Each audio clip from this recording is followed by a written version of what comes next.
l'Éternel ensemble. Croître dans l'utilisation de mes talents. Oui, depuis quelque temps, on réfléchit, on médite sur la croissance dans nos vies. À l'intérieur de ce projet, de cette série En lui, je crois, on discute de divers aspects dans nos vies qui ont le potentiel de croissance, qui ont la possibilité de grandir, de se développer dans nos vies.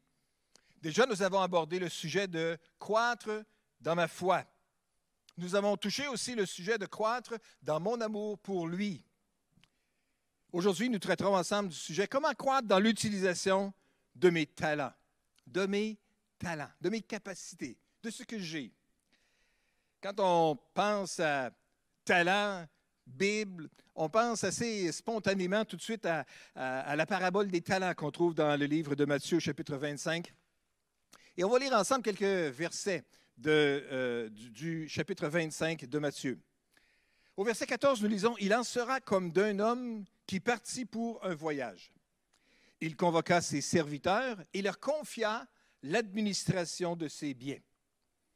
Il remit à l'un 5 lingots, à un autre 2, et à un troisième 1 seul, en tenant compte des capacités personnelles de chacun. Puis, il s'en alla. » Verset 20. Celui qui avait reçu les 5 lingots se présenta apportant 5 lingots supplémentaires qu'il avait gagnés. « Maître, dit-il, tu m'avais remis 5 lingots, j'en ai gagné 5 autres, les voici. » « Très bien, lui dit son maître, tu es un bon serviteur en qui l'on peut avoir confiance. Tu t'es montré fidèle en peu de choses. C'est pourquoi je te confierai de plus importantes. Viens partager la joie de ton maître. » Au verset 24, nous lisons « Enfin, celui qui n'avait reçu qu'un lingot vint à son tour et dit, « Maître, je savais que tu es un homme dur. Tu moissonnes là où tu n'as rien semé. Et tu récoltes où tu n'as pas répandu de semences. Alors, j'ai pris peur et je suis allé cacher ton argent dans la terre. Voilà, prends ce qui t'appartient. » Mais son maître lui répondit, « Vaut rien, fainéant.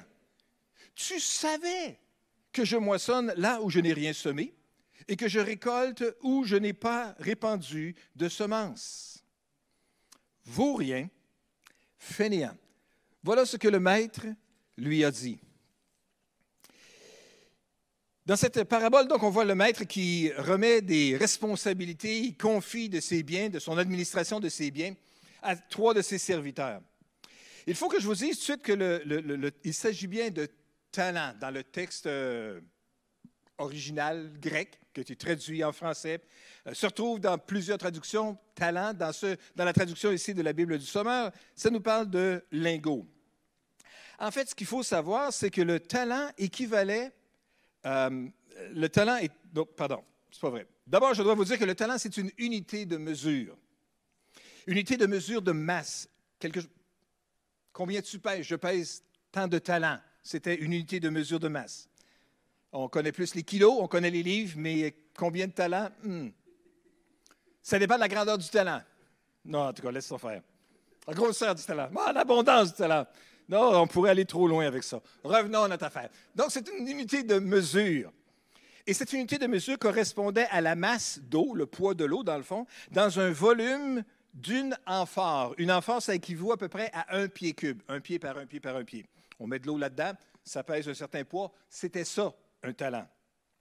Lorsqu'on utilisait l'unité de mesure de masse, en parlant d'une mesure de monnaie, il s'agissait du poids qu'on pouvait mettre à l'intérieur de cette dimension-là. Imaginez-vous une unité de 1 pied cube d'argent ou d'or, l'unité que ça pouvait représenter. C'était vraiment quelque chose d'important. En fait, c'était rendu à l'époque de Jésus, à peu près le talent équivalait plus ou moins à 10 fois le salaire annuel d'un ouvrier. Ce n'était pas banal, c'était quelque chose d'assez considérable. Le salaire annuel d'un ouvrier. Combien ça gagne un ouvrier? Bien, ça dépend quel est son revenu. Le salaire minimum est à quelque part entre 10 et 15 $ de l'heure. Ça peut représenter une somme d'environ 30 000 $ par année. Si on dit que c'était un ouvrier plus spécialisé, peut-être c'était des montants plus importants que cela, sans aucun doute. Le salaire moyen, c'est quoi? Bah, c'est peut-être, disons 50 000 pour faire un chiffre facile. Multiplions ça par 10, ça représente 500 000 quand même. Un talent, c'était une somme considérable. 500 000 Avez-vous déjà eu un talent comme ça, vous, dans vos mains? Jamais de la vie. 500 000 voyons donc. Je ne me rappelle pas si même une seule fois j'ai tenu peut-être un billet de 500 Ça a duré tellement pas longtemps que je ne me rappelle pas. C'est ça. Mais un talent, 500 000 mis en argent d'aujourd'hui. On peut juste imaginer, c'est vraiment une somme importante. Imaginez-vous que dans la parabole, le maître confie au premier de ses serviteurs 5 talents. 2 500 000. Il a besoin d'avoir confiance. Chacun selon ses capacités, comme ça dit dans le texte, il est aussi bien être compétent. À un autre, 2 talents. Il confie quand même $1 million. Et finalement, au dernier, le troisième, qui a juste un talent, c'est quand même 500 000 C'est quand même un montant important. Fait qu'on réalise la valeur qu'il y avait là-dedans. C'était une somme considérable. Donc, un investissement important ici, ça démontrait une confiance importante ici que le maître avait envers ses serviteurs pour leur confier l'administration d'une partie de ses biens de cette ampleur-là. Les sommes confiées sont donc très importantes, c'est ce qu'on voit ici. Mais en fait, si on revient à notre mot talent, les lingots, dans le fond, représentent aussi toutes les capacités que Dieu a données à chacun selon sa personnalité. Ça représente aussi les talents, les dons, les capacités que Dieu nous a données. Dieu nous fait don de plein de choses, de temps, par exemple. Il nous donne du temps. Il nous a fait des dons qui sont uniques et d'autres ressources, chacun selon nos capacités. Et il s'attend maintenant à ce qu'on les investisse avec sagesse jusqu'à son retour, jusqu'à ce qu'il revienne. Cette parabole, dans le fond, nous lance le message que nous sommes responsables de bien utiliser ce que Dieu nous a confié. Et il nous confie à chacun des sommes ou des quantités de talents différents selon les capacités, selon la façon dont il nous a fait. L'essentiel, ce n'est pas combien nous avons, mais comment nous l'utilisons. Comment est-ce que j'utilise ce que Dieu me donne?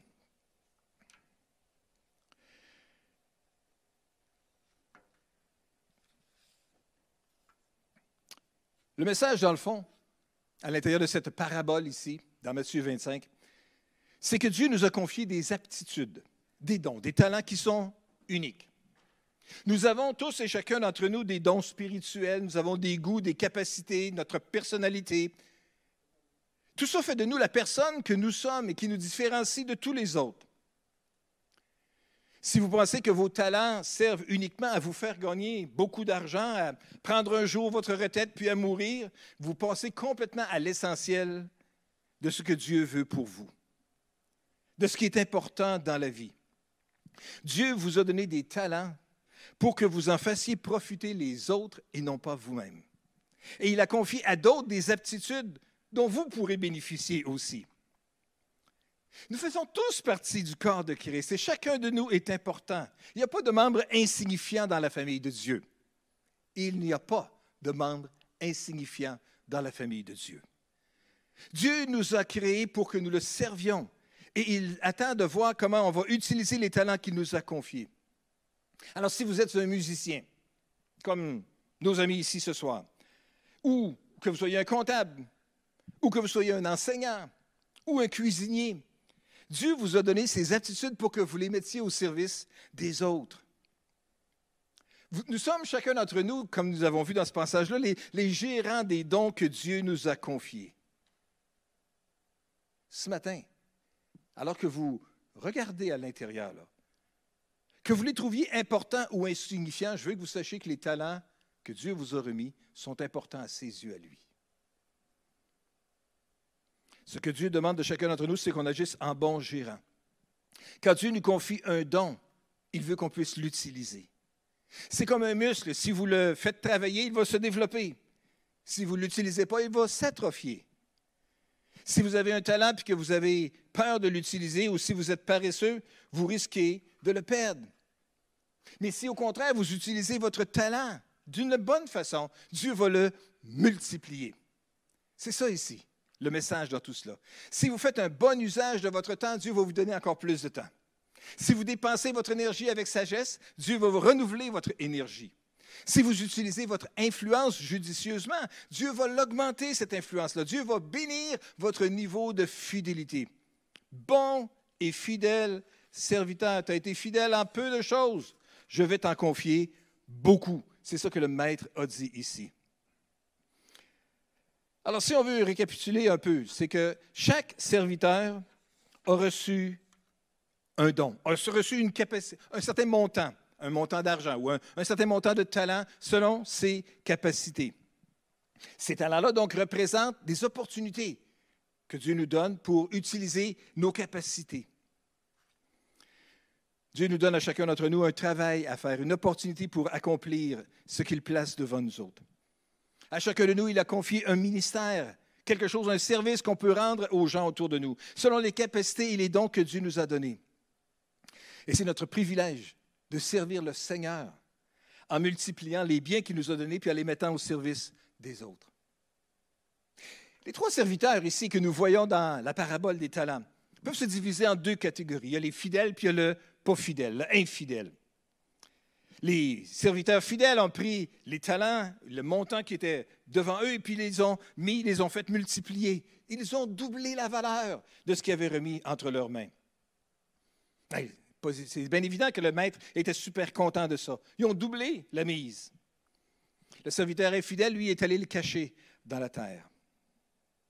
Les deux hommes qui ont fait fructifier ce qui leur avait été remis par le maître ont reçu exactement la même félicitation. Celui qui avait reçu le 2 500 000 et qui a ramené un autre 2 500 000, imagine, il revient avec 5 millions. C'est quelque chose, avec 10 talents. L'autre qui en avait reçu 2 revient avec 2 autres. Il revient avec 2 millions. C'est quand même quelque chose de considérable aussi. Mais les deux, que ce soit celui qui revient avec 10 ou celui qui revient avec 4, reçoivent la même félicitation. Parce que Dieu tient compte des capacités de chacun. On n'a pas besoin de tous produire la même chose pour que Dieu soit content. On a simplement le besoin d'utiliser fidèlement ce qu'il nous a donné et le faire prospérer pour sa gloire. Alors, ils ont reçu exactement la même félicitation. Et voyez-vous, ils ont commencé comme des serviteurs. Dieu leur a remis ça en tant que serviteurs. Mais finalement, après ça, ils deviennent des partenaires d'affaires à quelque part. Dieu leur donne une promotion pour qu'ils soient capables de gérer encore plus de choses, avoir encore des plus grandes responsabilités qui leur soient confiées. Ils ont été fidèles en peu de choses. Dieu était prêt à leur en confier de plus importantes. Son maître était prêt à en confier de plus importantes. Leur fidélité à chacun d'entre eux leur a donné la capacité de pouvoir servir et augmenter leur responsabilité au service du maître. Quant au troisième, celui qui a manqué de fidélité, il n'a pas été récompensé. Au contraire, il a été traité de fainéant ou de paresseux. Cet homme-là a eu peur d'échouer. Avez-vous déjà eu peur de manquer votre coup? Avez-vous déjà eu peur de vous planter? Si vous avez fait du sport d'équipe un peu, c'est votre occasion de faire le service ou c'est votre occasion peut-être de vous présenter au bâton, au baseball ou à la balle molle et puis le lanceur est là et puis frappe sa balle et puis vous regarde dans le blanc des yeux et puis vous menace du regard. Puis vous faites le gros confiant avec le bâton dans la main.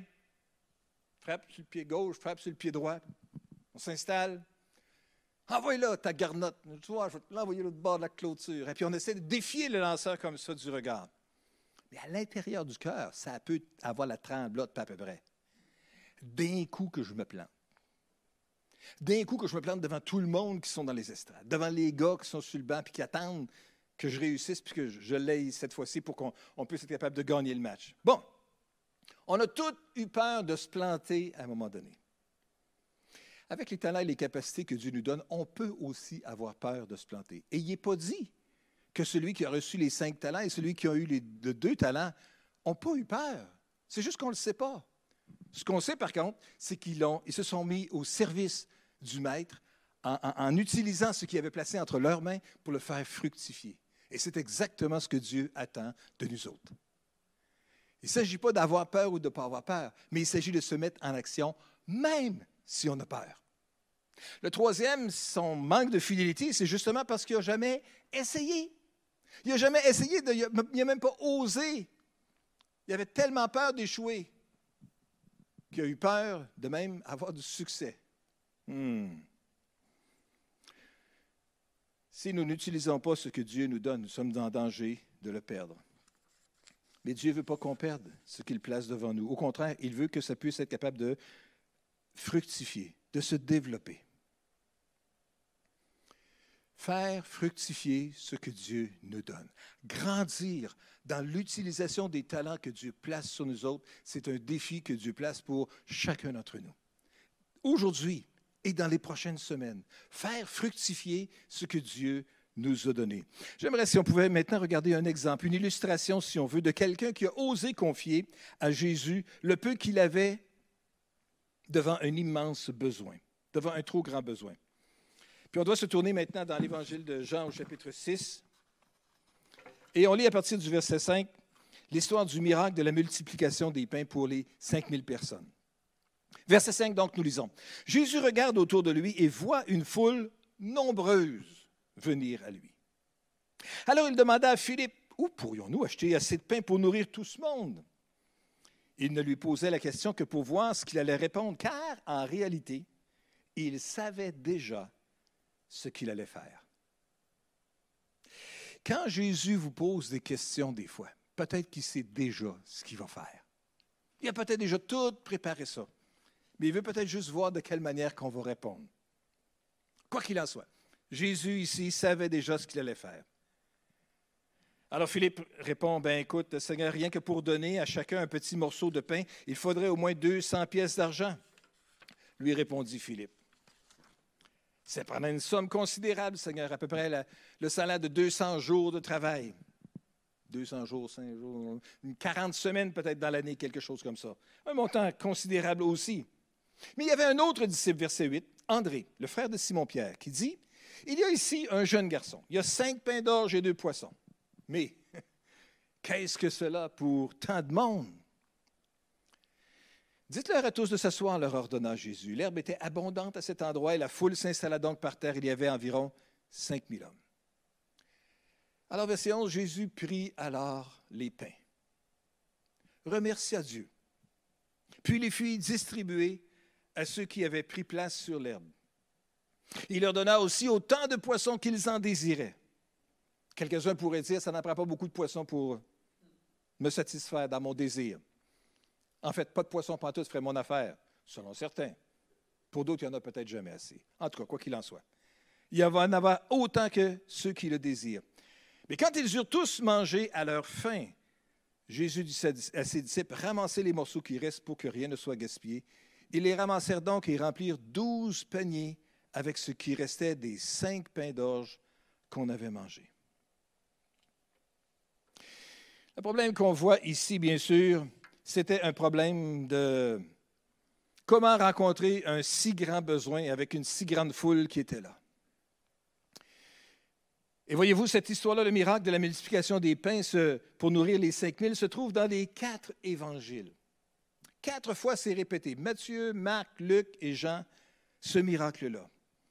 Et dans une version ou l'autre, il y a des choses différentes qui sont dites. Mais ici, on voit 4 solutions qui ont été proposées pour répondre à ce besoin-là. Il y a une grande foule de personnes qui sont là, puis il n'y a rien à manger. Et il n'y a pas de restauration rapide à côté, il n'y a pas de camion, des food trucks ou quelque chose comme ça. Non, rien. Alors tout d'abord, il y a des disciples dans l'Évangile de Marc, on voit qui ont simplement dit à Jésus dit à tout le monde de retourner chez eux, qui chacun prenne ses responsabilités, qui assument leurs responsabilités pour eux-mêmes.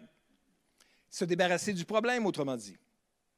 Une deuxième solution qui a été proposée, celle de Philippe, comme on a vu tantôt, c'est de ramasser suffisamment d'argent pour être capable de combler les besoins de tout le monde.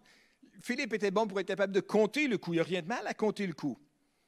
Mais c'était quand même l'équivalent de 200 jours de paye que ça prenait. C'était une somme considérable que ça prenait ici, qu'il fallait soulever. La troisième solution est venue par André, que lui a trouvé ce petit garçon-là qui était prêt à partager le goûter qu'il avait ou le lunch qu'il avait avec lui. C'est les 5 pains et les 2 poissons. Mais finalement, la quatrième solution, celle qui est venue, c'est celle qui est venue de Jésus, Il a pris le petit lunch du garçon, il l'a béni, il l'a rompu, il l'a distribué, et Jésus a été capable de nourrir la foule entière. La leçon pratique qu'on voit ici, pour vous et moi, c'est que quand il y a un besoin, on a simplement à donner ce que nous avons à Jésus et le laisser faire le restant. Commençons avec ce que nous avons et soyons sûrs de le remettre entièrement à Jésus. Et comme ce petit garçon qui était prêt à partager ce que sa mère lui avait donné, et puis sa mère devrait être félicitée aussi, la mère du petit garçon qui avait pensé à lui laisser ce lunch-là aussi. Il était prêt à le partager. 2 fois ici, dans cette histoire-là, ça nous dit que Jésus a remercié Dieu, a rendu grâce à Dieu. Dans le verset 11, nous l'avons lu. On pourrait le lire aussi, vous pouvez si vous prenez une note, dans le verset 23 du même chapitre 6, ça nous dit encore que Jésus avait rendu grâce. Il avait dit merci. Dans les 3 autres évangiles, Matthieu, Marc et Luc, ça nous dit que Jésus a levé les yeux vers le ciel. Et ce que ça nous dit ici, c'est que Jésus était capable de se tourner vers le Père dans cet instant-là en disant, « Père, merci pour ce que tu donnes. » Et même si c'était insignifiant dans sa petitesse par rapport à l'immensité du besoin qui était là, il savait que Dieu, plus un tout petit peu, égale pleinement suffisant. Dieu, plus un tout petit peu, égale pleinement suffisant. Ça donne-tu bien? Parce que des fois, on a juste un petit peu. On a juste à mettre Dieu dans l'équation et le résultat, ça sera pleinement suffisant. Au lieu de se plaindre de tout ce qu'on n'a pas, peut-être qu'on pourrait simplement reconnaître que Dieu est la source de tout ce que nous avons. Même les petits talents, même les petites capacités, même les petites aptitudes que nous avons. On aimerait tellement avoir des encore plus grandes aptitudes pour être capable de, à nos yeux, faire des choses encore plus grandes. Mais si on veut juste simplement utiliser les petites ressources que nous avons et les remettre dans les mains de Dieu, on peut faire du millage pas mal avec ça. Étonnant ce que Dieu peut faire avec un tout petit peu. Au lieu de se plaindre de ce qu'on n'a pas, on devrait simplement être capable de rendre grâce à Dieu pour ce que nous avons, et puis après ça, lui permettre d'aller aussi loin qu'il le voudra bien avec cela. Donc, ce miracle-là de la multiplication des pains se retrouve dans les 4 évangiles, Matthieu, Marc, Luc et Jean. Ça doit être parce qu'il y a un message important là-dedans. C'est probablement parce que Dieu veut qu'on saisisse bien le message. C'est pour nous rappeler que c'était définitivement un miracle qui s'est produit là. Mais ça s'est produit pour vrai. Il y a là une leçon donc en 4 étapes pour chacun d'entre nous. Commençons avec ce qu'on a. Donnons ce que nous avons à Jésus. Obéissons à ses instructions. Il a dit de faire asseoir les gens. Dans un évangile, ça dit par rangée de 50, si je ne me trompe pas, ou quelque chose comme ça. Ça nous dit même, dans l'évangile de Luc, je pense que ça dit que l'herbe était verte à cet endroit-là. Toutes sortes de détails qui sont là, juste pour montrer, c'est une vraie situation qui s'est produite, là. Et puis finalement, l'autre chose importante, c'est lorsqu'on obéit à Jésus, après ça, c'est de conserver les résultats minutieusement aussi. Ils ont ramassé, ils ont rempli 12 paniers de ce qui restait avec les 5 pains d'orge qui avaient été mangés. Moi, ce que je veux vous dire aujourd'hui, c'est que n'ayons pas peur. Ne soyons pas comme le 3e serviteur, celui qui n'a pas été fidèle en disant « j'ai pas assez, je ne suis pas capable de faire grand-chose, moi, pour le Seigneur. » Hey, vous avez quelque chose. Utilisons ce que Dieu nous a confié. Osons même faire ce que nous n'avons jamais osé faire auparavant. Si on se sent poussé par l'Esprit à le faire, faisons-le. Osons. Vous savez, on a tous à l'intérieur de nous certains rêves ou certaines idées. En se disant, un bon jour, j'aimerais bien faire ceci, un bon jour, j'aimerais bien faire cela. Et au sujet de servir Dieu, il y a probablement plusieurs choses que nous avons aussi en pensée. Oh, j'aimerais bien un jour faire ceci, j'aimerais bien un jour faire cela, j'aimerais bien un jour partager un passage des Écritures avec d'autres personnes, ou j'aimerais bien un jour rendre témoignage de ce que le Seigneur a fait dans ma vie, ou j'aimerais bien un jour faire ceci, faire cela. Moi, je vous dis, faites-le, osez, mettez-le au service des autres, ce que Dieu vous a donné. Dans le fond, aujourd'hui, ce que je veux, c'est qu'on puisse ressentir cela comme un appel de passer à l'action. Le fait, la réalité, c'est que nous avons des dons, nous avons des talents, nous avons des capacités. Puis à l'intérieur de notre grand projet de En lui, je crois, on est sollicité à faire une contribution à l'intérieur des dons qui sont nécessités. Puis quand on regarde le montant, on peut se dire que c'est épouvantable. Comment on va être jamais capable de ramasser tout ça? On peut penser comme Philippe, on peut penser comme les autres disciples qui disaient retourne-les chacun chez eux. C'est trop gros pour nous autres. Ou on peut, comme André, trouver à quelque part un jeune garçon avec 5 pains d'orge puis 2 poissons et dire es-tu prêt à le partager? On va juste l'amener à Jésus si tu veux. Et moi, je vous dis, on a tous 5 pains d'orge puis 2 poissons. On a tous un petit quelque chose à quelque part. Si on le donnait à Jésus, et si on lui permettait de juste le multiplier, si tout d'un coup on se retrouvait à l'intérieur d'un miracle de multiplication au-delà de ce qu'on aurait pu faire ou imaginer, puis qu'on a participé à ça, imaginez la joie que nous allons partager ensemble en voyant la réalisation de ce qui est absolument impossible de faire humainement, mais que Dieu est capable de faire. Et moi, ce que je veux aujourd'hui, c'est vous lancer un appel de passer à l'action. Vous avez le désir de faire quelque chose, vous avez prié, le pasteur Jean-Fred a mentionné justement en début de réunion qu'on a déjà prié depuis quelques semaines à réfléchir, mettre ça devant le Seigneur, se mettre à l'écoute de l'Esprit. Et Seigneur, qu'est-ce que tu aimerais que je fasse à l'intérieur de ce grand projet en lui, je crois, pour grandir dans la foi, grandir dans mon amour pour toi, grandir dans l'utilisation de mes talents. Qu'est-ce que je peux faire, Seigneur? Faites-le. Passez à l'action. La vérité, c'est qu'on a tous 5 pains et 2 poissons. La vérité, c'est que Jésus ne peut pas le multiplier tant qu'on ne le lui offre pas, tant qu'on ne le lui donne pas. Alors faisons-le. Passons à l'action. La vérité, c'est que si on le fait, la réalité, c'est que Jésus va juste dire « Merci, Père, pour cette contribution ici. » Et je te remercie pour cela, puis après ça, il va la mettre à l'œuvre. Et Jésus peut faire tellement de miracles avec 5 pains et 2 poissons. Il peut faire ça avec nos 5 pains et nos 2 poissons aussi. Tellement plus, que jamais on pourrait être capable de réaliser par nous-mêmes. Moi, ce que je veux nous inviter ensemble, c'est vraiment de passer à l'action. Pourquoi ne pas saisir cette occasion, ce projet de En lui, je crois, cette occasion historique qui nous est présentée de faire partie du miracle de multiplication? Pourquoi se priver de la joie de savoir qu'on a fait partie de la solution, qu'on a fait partie de ce miracle-là, que Dieu est en train d'écrire en ce moment même sous nos yeux? Est-ce que je peux inviter les musiciens à revenir, s'il vous plaît? Quelle bénédiction c'est de pouvoir maintenant se réunir ensemble et enregistrer. On fait toutes sortes de tests, on cherche à améliorer la formule, on cherche à faire mieux encore. On remercie Dieu pour les talents merveilleux qu'il a donnés à toutes sortes de personnes compétentes pour le faire aussi. Mais on veut tellement faire, puis on a surtout hâte d'être capable de partager ça en direct, en vrai, avec les frères et les sœurs lorsqu'on va pouvoir se réunir.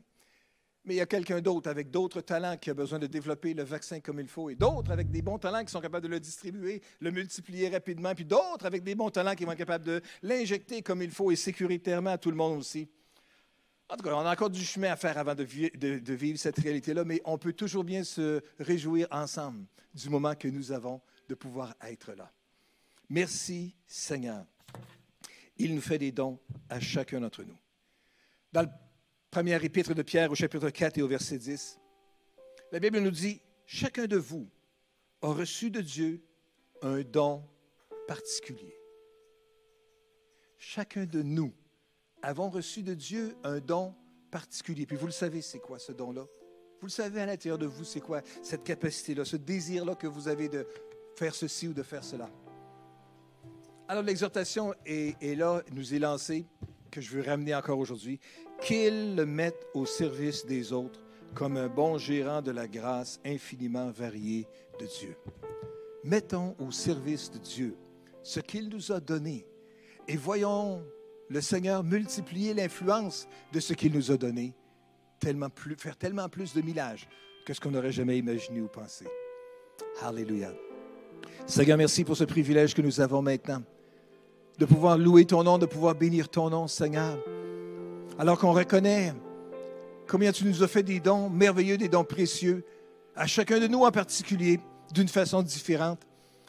Mais nous te bénissons que toi, le seul vrai Dieu, tu es celui qui est capable de les recevoir alors que nous voulons te les offrir, alors que nous voulons nous mettre au service des frères et des sœurs.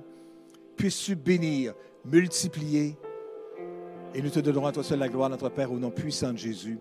Amen et Amen. Louons Dieu ensemble.